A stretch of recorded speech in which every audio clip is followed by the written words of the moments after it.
नमस्कार प्यारे साथियों, मैं रामलाल जहांगीर स्वागत कर रहा हूं आपके अपने YouTube चैनल नैनू एकेडमी पे।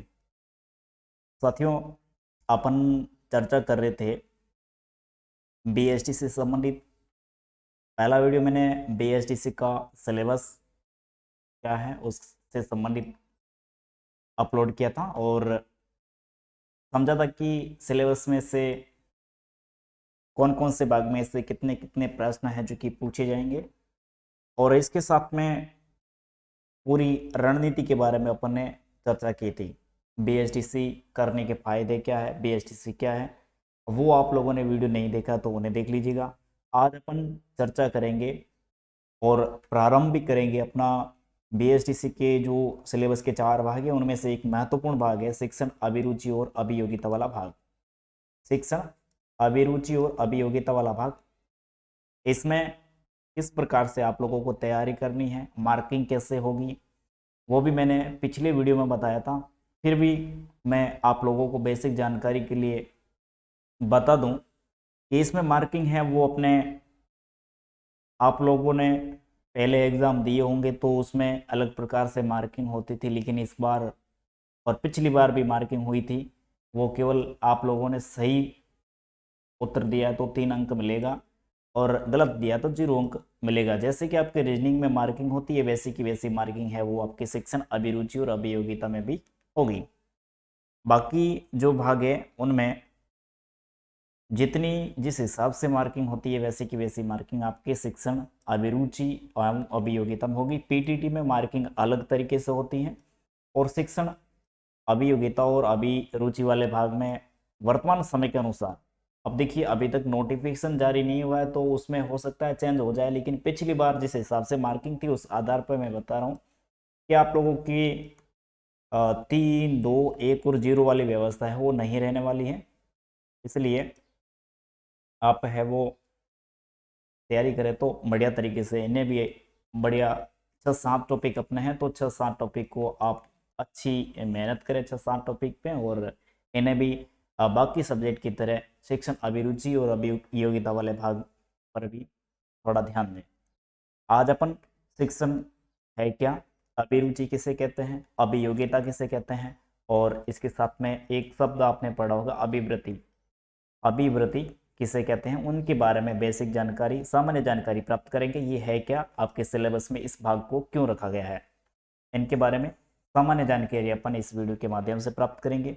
आप लोग BSTC करने के बाद में शिक्षक बनने के लिए जाओगे या BSTC प्रवेश एग्जाम में आपका नंबर आ गया तो आप लोगों का प्रशिक्षण कोर्स होगा 2 वर्ष का। वो शिक्षण पैसे से संबंधित होगा, अध्यापन कार्य से संबंधित होगा, और इस अध्यापन कार्य में आप लोग किस प्रकार से पहले योग्यता रखते हैं, दक्षता रखते हैं, वो कार्य कुशलता रखते हैं, तो वो सारी बातें हैं वो ज्ञात करने के लिए आपके सिलेबस में शिक्षण अभिरुचि और अभियोगिता वाला भाग रखा गया है।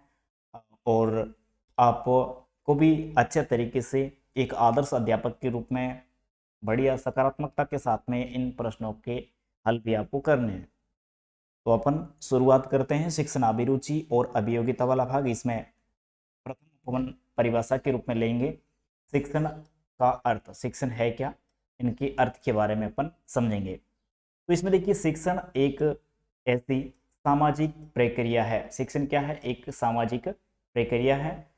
अब सामाजिक प्रक्रिया कैसे होगी, तो जिसमें अध्यापक और विद्यार्थी दोनों के बीच में अंतःक्रिया होती है, लेकिन प्रत्यक्ष व अप्रत्यक्ष रूप से समाज भी इसमें भागीदार है, जिस पर राजनीतिक व्यवस्था, संस्कृति, दर्शन, सामाजिक मूल्य आदि सभी का स्पष्ट प्रभाव है जो कि पड़ता है। और इस कारण से शिक्षण की कोई एक सर्वमान्य परिभाषा देना है जो कि कठिन है। अब देखिए सामाजिक प्रक्रिया है और इस प्रक्रिया पर राजनीतिक व्यवस्था, अब राजनीतिक व्यवस्था का कैसा प्रभाव पड़ेगा। आप मान लिया अमेरिका की शिक्षण व्यवस्था, अमेरिका में आप अध्यापन कार्य करवा रहे हैं तो वहाँ की राजनीतिक व्यवस्था, वहाँ के नियम कायदे अलग हैं। आप भारत में अध्यापन कार्य करवा रहे हैं तो यहाँ के नियम कायदे अलग हैं, तो उस हिसाब से आपको अध्यापन कार्य करवाने की जो है व्यवस्था है वो मिलेगी। तो राजनीतिक व्यवस्था का भी प्रभाव पड़ता है। अब भारत में भी अलग अलग स्टेट में आप जाएंगे, हालांकि जो शिक्षण व्यवस्था है भारत की वो पूरे देश में एक समान है, लेकिन कुछ राज्यों में अपने कुछ नियम कायदे रखे हुए हैं, अपने कुछ पॉलिसीज है वो रखी हुई है, जिनकी वजह से वहाँ की स्टेट गवर्नमेंट का भी जो व्यवस्था है उनका भी फर्क पड़ता है, संस्कृति का फर्क पड़ता है, और दर्शन है उनका भी प्रभाव है जो कि पड़ता है, और सामाजिक मूल्यों का भी प्रभाव इन पर पड़ता है। इस कारण से शिक्षण की कोई एक सर्वमान्य परिभाषा है जो कि देना कठिन है, फिर भी अपन समझते हैं कि शिक्षण है क्या। आप यदि लिखना चाहे तो लिख भी सकते हैं इन्हें बढ़िया तरीके से, कॉपी में आप लिख लीजिए और समझते जाइएगा साथ साथ में। इस प्रक्रिया में, अब कौन सी प्रक्रिया, शिक्षण प्रक्रिया में 3 तत्व होते हैं। शिक्षण प्रक्रिया में कितने तत्व होते हैं? 3। एक हो गया अपना अध्यापक, एक छात्र और एक पाठ्य वस्तु। जैसे कि अपन एक इनको त्रिभुज के रूप में समझ सकते हैं, एक हो गया अपना ये अध्यापक, और एक हो गया अपना छात्र या पाठ्य वस्तु ले लेते हैं अपन, पाठ्य वस्तु, अध्यापक, पाठ्य वस्तु और छात्र। ये इस प्रकार से श्रृंखला है जो कि बनी हुई है, ये तीनों जुड़े हुए हैं आपस में, अध्यापक, छात्र और पाठ्य वस्तु। अब ये क्या करते हैं 3 तत्व, जब पाठ्य वस्तु छात्रों की पूर्ण सहभागिता के साथ में, अब ये पाठ्य वस्तु है, अब पाठ्य वस्तु छात्रों की पूर्ण सहभागिता, छात्रों की पूर्ण सहभागिता के साथ छात्रों तक पहुंचती है, अब छात्रों तक पहुंचती है और उनमें पूर्ण अंतक्रिया होती है, तो उसे शिक्षण कहते हैं। अब ये जो पाठ्य वस्तु है, अब पाठ्य वस्तु पहुंचेगा कौन? अध्यापक। अध्यापक है वो कक्षा कक्ष में अंत क्रिया करके इस पाठ्य वस्तु को किन के तक पहुंचाता है? छात्रों तक। अब छात्रों तक कैसे पहुंचाएगा? छात्रों तक जब छात्र है जो कि खुद है वो सक्रिय रूप से भाग लेंगे इस प्रक्रिया में, इस प्रक्रिया में भाग लेंगे, पूर्ण मनोयोग के साथ में सहभागिता निभाएंगे, तब जाकर के ये पाठ्य वस्तु है जो कि छात्रों तक पहुंचेगी, और इस प्रक्रिया को क्या कहते हैं? शिक्षण कहते हैं। यानी कि अध्यापक के द्वारा पाठ्य वस्तु को छात्रों तक पहुंचाना। अब छात्रों की भागीदारी इसमें कैसी होगी? सक्रिय होगी, पूर्ण सहभागिता होगी, तब जाकर के ये इनमें अंतक्रिया होगी, और इस अंतक्रिया को क्या कहते हैं? शिक्षण कहते हैं। शिक्षण वाला मामला आप लोगों को समझ में आ गया होगा। अब एक और बात रहती है, यदि अध्यापक है वो अध्यापन कार्य तो करवा रहा है, पाठ्य वस्तु में से पाठ तो पढ़ा रहा है, लेकिन छात्र पूर्ण मनोयोग के साथ में उन्हें ग्रहण नहीं कर रहे हैं, पूर्ण सहभागिता नहीं कर रहे, तो अंतक्रिया नहीं हो रही है, तो उसे क्या कहेंगे? तो आगे बढ़ते हैं अपन। अब देखिए, जब एक शिक्षक है वो कक्षा कक्ष में अपनी जो पाठ्य वस्तु है उनको पूर्ण करवा रहा है, फिर भी इस पाठ्य वस्तु को पूर्ण करवाने में वो छात्र की जो सहभागिता होती है वो न के बराबर है, तो फिर इसे अनुदेशन कहा जाता है। तो परिभाषा अपन पढ़ लेते हैं। यदि कक्षा में अध्यापक केवल व्याख्यान दे रहा हो और छात्र ध्यान से सुन रहे हो, तो इसे शिक्षण नहीं बल्कि अनुदेशन कहते हैं। अब क्या होगा? शिक्षक है इस अपने कक्षा कक्ष में केवल व्याख्यान दे रहे हैं, और अब छात्र है वो ध्यान से सुन रहे हैं, या फिर कक्षा में एक तरफा वातावरण है जो कि बना हुआ है, जिसमें केवल शिक्षक है वो सक्रिय रहता है। अब छात्र सक्रिय नहीं है, अंतक्रिया इनके बीच में नहीं हो रही है, तो इसे अनुदेशन कहा जाता है। अनुदेशन की परिभाषा भी आप लोगों को समझ में आ गई होगी। उसके बाद में आगे अपन बढ़ते हैं, शिक्षण अभियोग्यता किसे कहते हैं? क्योंकि अपना टॉपिक ही शिक्षण अभियोगिता अभिवृत्ति है या फिर अभिरुचि के रूप में दे रखा है, पूरा पूरा जो अपना भाग दे रखा है उसमें। तो इसमें देखिए, शिक्षण अभियोग्यता किसे कहते हैं? तो बेसिक जानकारी पहले अपन सरल शब्दों में समझेंगे, हालांकि परिभाषाएं तो अलग अलग दे रखी है अलग अलग विद्वानों ने, अपन सरल शब्दों में इनको समझेंगे। शिक्षण अभियोग्यता के अंतर्गत अध्यापक के अंदर कौन कौन सी योग्यता होनी चाहिए, ये जानने के लिए सर्वप्रथम ये जानना आवश्यक है कि अध्यापक स्कूल में कौन कौन से कार्य करता है। अब देखिए, अध्यापक है वो स्कूल में कौन कौन से कार्य करता है वो जानना जरूरी है। मैं भी एक अध्यापक हूँ राज्य की सेवा में, तो मुझे पता है कि मैं अलग अलग शिक्षण व्यवस्था या अलग अलग जो प्रभार होते हैं, उन प्रभारों को करने के लिए कौन कौन से योग्यता की आवश्यकता होती है। आप नए नए यदि विद्यालय में जाएंगे तो आपको कोई प्रभार दे दिया जाएगा, तो उनसे संबंधित आपके पास में पहले से अनुभव नहीं है, तो आपको अनुभव प्राप्त करना पड़ेगा। तो विद्यालय में एक अध्यापक है, वो कौन कौन से कार्य करता है, पहले तो आप लोगों को ये ज्ञात करना है, और उसके बाद में इन सभी कार्यों एवं क्रियाओं को करने के लिए अध्यापक को जिन जिन कौशलों एवं योग्यताओं की आवश्यकता होती है, उसे तकनीकी भाषा में क्या कहते हैं, शिक्षण अभियोग्यता कहते हैं। अब देखिए, जो भी कार्य अध्यापक के द्वारा किया जाता है, जो भी कार्य अध्यापक के द्वारा विद्यालय में किया जाता है, अब कौन कौन से कार्य हैं, तो विषय वस्तु को पढ़ाना, विषय वस्तु को पढ़ाना, खेलकूद, खेलकूद से संबंधित कार्य भी है, एमडीएम से संबंधित भी कार्य हैं, शैक्षिक गतिविधियों से संबंधित भी कार्य हैं, परीक्षाएं आयोजित करवाना, और भी बहुत सारे कार्य हैं। अब इन कार्यों को करने के लिए, इन सभी कार्यों को करने के लिए अध्यापक के पास में कौशल होते हैं। अध्यापक के पास में क्या होते हैं, कौशल होते हैं। कौशल किसे कहते हैं, अपने कार्यों को या फिर अपनी सूझबूझ से इस विषय वस्तु को पूर्ण करवाना। खेल कूद करवा रहे हैं तो अपने इसमें अपनी सूझबूझता दिखानी, अतिरिक्त योग्यता के रूप में अपन कह सकते हैं, तकनीकी कह सकते हैं। तो जिन जिन कौशलों एवं योग्यताओं की आवश्यकता होती है, उसे तकनीकी भाषा में क्या कहते हैं, शिक्षण अभियोग्यता कहते हैं। शिक्षण अभियोग्यता के बारे में आप लोगों को समझ में आ चुका होगा। उसके बाद में अपन पढ़ते हैं शिक्षण अभिवृत्ति किसे कहते हैं। अपन पहले परिभाषा इसमें अपन केवल अभिवृत्ति की परिभाषा समझेंगे, और उसके बाद में शिक्षण से संबंधित करके अपन समझेंगे कि शिक्षण अभिवृत्ति किसे कहते हैं। अभिवृत्ति किसे कहते हैं, पहले तो समझ लेते हैं कि अभिवृत्ति का सामान्य अर्थ किसी मनोवैज्ञानिक विषय, किसी मनोवैज्ञानिक विषय। अब मनोवैज्ञानिक विषय कोई भी हो सकता है, जैसे कि व्यक्ति, वस्तु, समूह, विचार, स्थिति या कुछ और जिसके बारे में भाव आ सके, मनोवैज्ञानिक विषय के प्रति सकारात्मक और नकारात्मक भाव की उपस्थिति क्या कहलाती, अभिवृत्ति कहलाती है। अब देखिए, ये तो हो गया अभिवृत्ति का। अपने किसके बारे में अध्ययन करना है, शिक्षण अभिवृत्ति। अब शिक्षण पैसे से संबंधित आपके, अब शिक्षण से संबंधित, शिक्षण के बारे में अपन लोगों ने पढ़ दिया। अब शिक्षण से संबंधित आपके सकारात्मक व नकारात्मक कैसे भी विचार हो सकते हैं, आपके भाव। शिक्षण पैसे से संबंधित आपके भाव क्या, आपकी शिक्षण अभिवृत्ति है। अब कुछ लोगों से पूछा जाए कि आप शिक्षण व्यवसाय में या फिर शिक्षक क्यों बनना चाहते हैं, तो उसके प्रति आपके कैसे भाव हैं। अब कभी कभार ये प्रश्न दूसरे तीसरे साल रिपीट होता है बीएसटीसी में कि आप शिक्षक क्यों बनना चाहते हैं।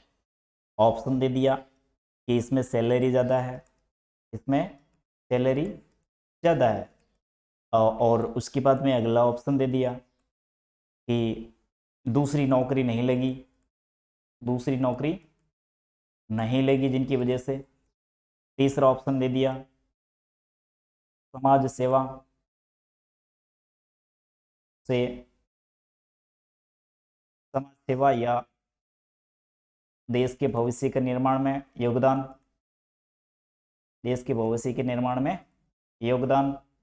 और चौथा ऑप्शन दे दिया उपयुक्त सभी, उपयुक्त सभी। इस प्रकार से आप लोगों के सामने ऑप्शन दे दिए। अब शिक्षण अभिवृत्ति, इसके प्रति इनसे संबंधित प्रश्न है, वो सारे के सारे टॉपिक है जो कि शिक्षण अभिवृत्ति से संबंधित आपके दिए गए हैं। तो वहाँ पे भी आप लोगों को अच्छा प्रदर्शन करना है।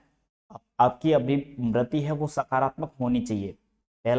पहला बिंदु मैं आप लोगों को बता दूं कि आपकी जो अभिवृत्ति है, अपन लोगों ने पढ़ा अभिवृत्ति क्या क्या होती है, तो शिक्षण के प्रति आपके भाव वो कैसे होने चाहिए, सकारात्मक। अब इन शिक्षण अभिरुचि और अभिवृत्ति वाला भाग यदि प्रश्नों को हल करेंगे तो उसमें आप सकारात्मक होकर के इनको हल करेंगे तो पूरे में से पूरे अंक है जो कि आपके प्राप्त हो जाएंगे।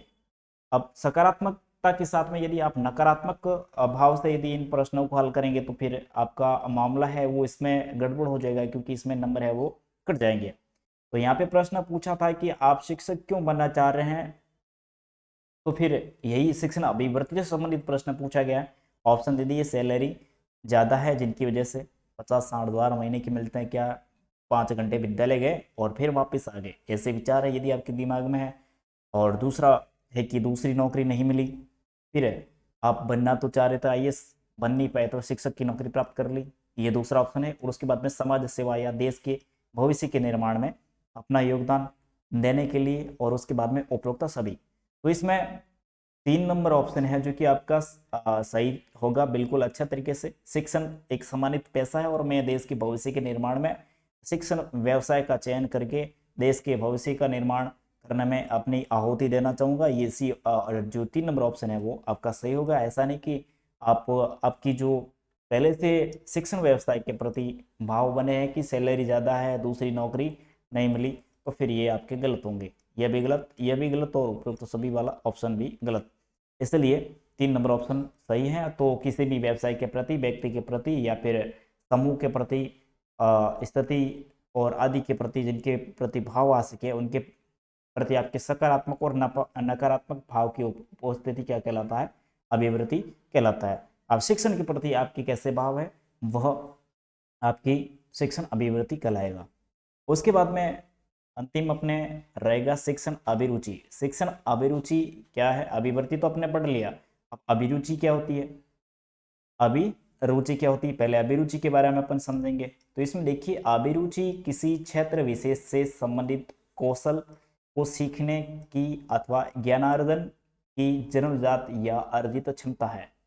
अब किसी भी क्षेत्र विशेष, अपना क्षेत्र विशेष क्या है? शिक्षण। अपना क्षेत्र विशेष हो गया शिक्षण। अब शिक्षण से संबंधित कौशल, शिक्षण से संबंधित कौशल, शिक्षण से संबंधित कौशल। अब कौशल क्या है? आप लोगों को पता होगा, अध्यापन कौशल है, श्यामपट्ट कौशल है, अनेकों कौशल अपने शिक्षण से संबंधित कौशल है वो आ गए। शिक्षण से संबंधित कौशलों को सीखने की और ज्ञान अर्जन की,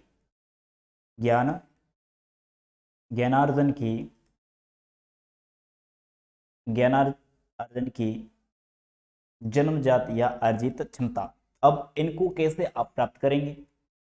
आप शिक्षण कौशल और ज्ञान अर्जन आप कैसे करेंगे? उनकी जन्मजात या फिर अर्जित योग्यता, जन्मजात या अर्जित योग्यता क्या कहलाती है? अर्जित क्षमता ही क्या कहलाती है? अभिरुचि कहलाती है। आमतौर पर अभिरुचियां जन्मजात होती हैं, लेकिन वे अर्जित भी हो सकती है। अभिरुचि आमतौर पर जन्मजात होती है, लेकिन फिर भी इनके साथ साथ में अर्जित भी हो सकती है। तो आप लोगों को समझ में आ गया होगा। सीधे तौर से अपन बेसिक शब्दावली के हिसाब से कहें कि शिक्षण के प्रति आपकी रुचि, शिक्षण व्यवसाय के प्रति आपकी रुचि, शिक्षण व्यवसाय के प्रति आपकी क्या है? रुचि क्या कहलाता है? शिक्षण अभिरुचि कहलाती है। बिल्कुल बेसिक शब्दों में अपनी परिभाषा ये होगी, शिक्षण व्यवसाय के प्रति आपकी रुचि क्या कहलाती है? शिक्षण अभिरुचि कहलाती है। तो इसी प्रकार साथियों, अपना सर्वप्रथम अपन लोगों ने पढ़ा शिक्षण का अर्थ, और उसके बाद में अभिज्ञता, अनुदेशन, इनके बारे में बेसिक शब्दावलियों को अपन लोगों ने क्लियर किया। उसके बाद में अपन धीरे धीरे आगे अगले वीडियो में अपना टॉपिक के अनुसार अपन अध्ययन करेंगे, और इनके बाद में मैं शिक्षण से संबंधित 60 से 50 प्रश्न हैं उनको हल करके आपके सामने रखूंगा। तो प्रश्नों के उत्तर कैसे देने हैं वो भी आप अच्छे तरीके से समझ पाओगे। साथियों, मैं स्वयं BSTC योग्यताधारी हूँ, और साथ में मेरी योग्यता BSTC, CTET, BEd, MA है। लेकिन मैं स्वयं BSTC योग्यताधारी हूँ। 6 से 7 वर्ष हो गए मुझे कोचिंग क्लासेस में अध्यापन कार्य करवाने का, तो केवल BSTC और PTT के। तो मेरी कोशिश रहेगी 6-7 वर्षों में कितने कैसे प्रश्न पूछे गए हैं BSTC में और PTT में, कॉमन ही है वैसे ज़्यादातर ये शिक्षण अभिरुचि वाले अपना भाग, तो उनको मैं बढ़िया तरीके से आप लोगों को तैयार करवाऊंगा। मैं स्वयं राज्य की सेवा में हूँ, और किस प्रकार से मैंने तैयारी की थी, किस प्रकार से अन्य विद्यार्थियों को तैयारी में करवा रहा हूँ, उनसे संबंधित सारी चर्चाएं अपन करेंगे। सर्वप्रथम अपन केवल शिक्षण अभिरुचि वाले भाग को कंप्लीट करेंगे, उसके बाद में यदि समय अपने पास में रहा तो बाकी सब्जेक्ट भी अपन पढ़ेंगे। तो धन्यवाद साथियों। अगले वीडियो में अपन कुछ अच्छी जानकारी के साथ में आपसे मिल करके चर्चा करेंगे। तब तक आप हमारे चैनल पर और भी वीडियो डाल रखे हैं, उन्हें आप अच्छे तरीके से तैयार कीजिए और अच्छी मेहनत कीजिए।